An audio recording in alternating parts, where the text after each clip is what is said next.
आज मुझे वाक़ई हिटलर की याद आ गई कि उस बंदे ने अपनी टीम के साथ क्या किया था। मुझे लगता है कि हमारी टीम के साथ भी ऐसा ही कुछ होना चाहिए, उसके बाद बहुत अच्छे रिज़ल्ट निकलेंगे। उसके बाद पीसीबी चेयरमैन भी टू द पॉइंट आएगा।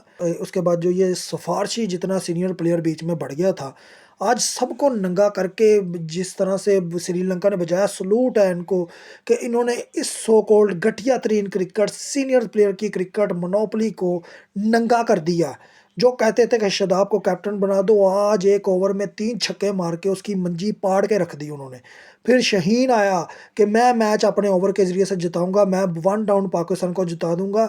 उन्होंने शाहीन की भी पाड़ के रख दी शनाका ने सही तरीके से 4 छक्के मारे और यकीन मानिए अगर अंपायर वाइड दे देता आखिरी बॉल पे, जो कि वाइड थी, तो उसके बाद शनाका वही डंडा शाहीन के नीचे से डालकर ऊपर को निकाल देता और पाकिस्तान को मैच जिता देता।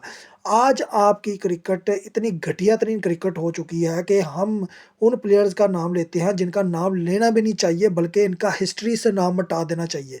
पिछले 5 सालों से इन कंजरों को हम देख रहे हैं, इन कंजरों से जान छूटने का नाम ही नहीं आ रहा। हमारा जो पीसीबी चेयरमैन है वो अभी तक अपनी सीट पर मौजूद है, जिसको क्रिकेट का एल का नहीं पता, वो पाकिस्तान की क्रिकेट को चला रहा है। अब कर लेते हैं बाबर आज़म की बात। जिस घटिया तरीन बंदे का टीम में जगह नहीं बनता, वो उल्लू का पट्टा नंबर 4 पर आकर क्या उखाड़ लेगा।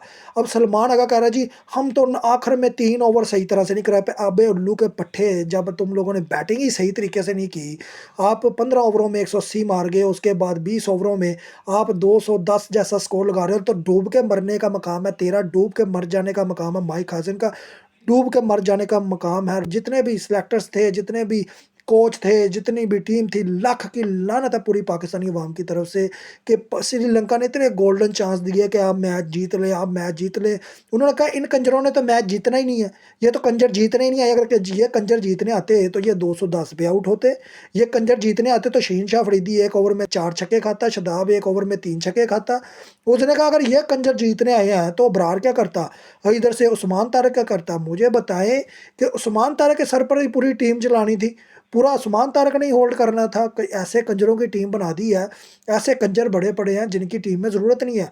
ऐसे इतने कंजर बड़े पड़े हैं, यकीन माने कि आप नाम लेते लेते थक जाएंगे। नसीम देख ले, अब आप हिसाब लगा लें कि वो बंदा क्या पाकिस्तान की बॉलिंग को, अटैक को सपोर्ट करेगा जिसकी अपना लक सीधा नहीं हो रहा। जो बहन यकियों का ये रिश्ता चला रहे हैं ना कि मेरी बेटी उसके घर में है, मेरी बेटी उसके घर में है, तो मैं इसको दमाद दमाद कहकर पूरा फिट करार दे दूं, तो सकलैन मुश्ताक पर लानत है, शहीन शाह अफरीदी पर लानत है, इतने बगैरत के बच्चे जितने भी क्रिकेट के अंदर शामिल है, लानत है इन सब पर।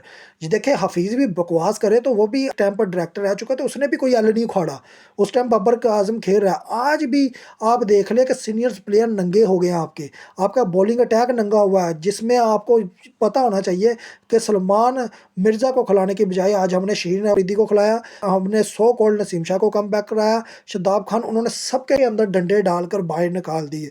147 रन डिफेंड नहीं कर पाए कि हम इनको ये रन ना बनाने दें। उन्होंने आपकी मंजी वहाँ वहाँ पे ठोकी श्रीलंका ने, जहाँ पर आप सोच नहीं सकते। उन्होंने आपकी बैटिंग को नंगा कर दिया। सलमान आगा आया वो चले गया, शादाब आया वो चले गया, नवाज़ आया वो चले गया, ख्वाजा नाफे को तो बली का बकरा बनाया ना कि बाबर आजम को वो सीट पर बैठा दिया। उस बगैरत के बच्चे को आज खिलाते थे जिसने पिछले पूरे टूर्नामेंट में कुछ नहीं किया, ना ग्रुप स्टेज में कुछ किया, ना सुपर 8 में कुछ किया। उस लानती के बच्चे की बस उसके बाप की स्टोरी देख लो, मेरे बेटे मेहनत करेगा, मेरा बेटा हार्ड वर्क करेगा। अबे कहाँ का हार्ड वर्क करेगा जिसने पाकिस्तान की क्रिकेट तबाह कर दी।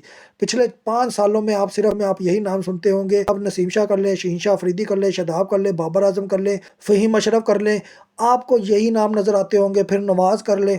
ये 5 सालों से ये गंद खेलते आ रहे हैं और 5 सालों से इन्होंने आज क्रिकेट गंद खेल लिया। अब ये बांग्लादेश में जाकर बैठ जाएंगे।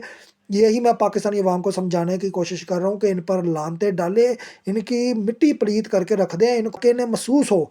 अब ये वो क्रिकेट नहीं रही कि इनको इज़्ज़तें दें, इनकी इज़्ज़तें उतारें। इज़्ज़तें उतारने का मतलब है राह चलते इनके मुँह पर 9 नंबर का लितर उठाकर इनके मुँह पे मार देना चाहिए। आज पाकिस्तान की क्रिकेट दफन हो चुकी है। जितना मर्जी आप कह लें कि पाकिस्तान की क्रिकेट जूनियर्स प्लेयर आएंगे, आपने जूनियर्स प्लेयर की टीम बनाई, उसमें हफीज़ यक भी बैठा, सकलैन यक भी बैठा, अफरीदी यक भी बैठा, और तनवीर यक भी बैठा। इन्होंने वो मोनोपली किया कि जी जूनियर्स प्लेयर तो फारग है, उसमें अब्दुल समद है, हसन नवाज है, उसमें ख्वाजा नाफे आता है, उसमें फरहान साहबजादा देख ले, वो टूर्नामेंट का सबसे बेस्ट प्लेयर साबित हो गया। उसने विराट कोहली का रिकॉर्ड तोड़ दिया। अभी ये मैच हुआ नहीं, शाहिद अफरीदी ने कहा जी शादाब खान को कैप्टन बना दो। ये इनकी बगैरती है जो इनसे ना छीनने की ज़रूरत है। इस पाकिस्तान के अंदर अब वो टाइम आ चुका है, पाकिस्तानी अवाम अपना खुद फैसला करे, जहाँ पर बुरा होता देखे उधर ही डंडा डाल दे, फिर ये पाकिस्तान सीधा रास्ते चलेगा। चाहे वो डेमोक्रेसी हो, चाहे मुल्क का कोई भी काम हो, अदारों को सीधा करना हो, या पाकिस्तान की क्रिकेट को सीधा करना हो। देख लगातार आईसीसी के चौथे टूर्नामेंट के अंदर सेमीफाइनल में क्वालिफाई करने से नाकाम रहे हैं, और हमारा कैप्टन आकर ये बता रहा है कि हमने बॉलिंग सही तरीके से नहीं की, जबकि बैटिंग में तो चार चांद लग गए थे। इतने मेरे पर अल्फाज कम हो चुके हैं इन बगैरतों को, इन लानतियों को। यकीन माने इस मुल्क का मैं वज़ीर आज़म होता ना, तो खुदा की कसम ये टीम पाकिस्तान में आने के साथ ही इन सब प्लेयर्स पर मैं पूरा हयात पाबंदी लगा देता। आगे आप खुद समझदार हैं।